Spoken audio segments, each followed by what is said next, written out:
Hey everyone, in this video I'm going to show you how to change the size of element.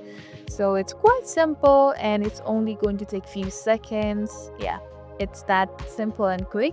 So without any further ado, let's dive right in. So let's go to the elements option obviously.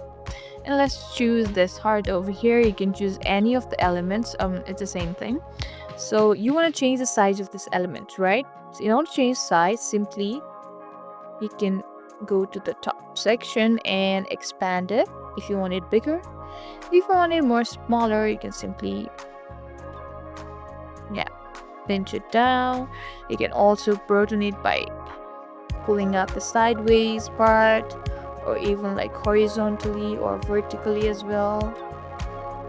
So yeah, this is how you change the size of elements. I hope this video was helpful. If so, don't forget to like, share and subscribe to our channel. Thank you for watching and we'll see you in the next video.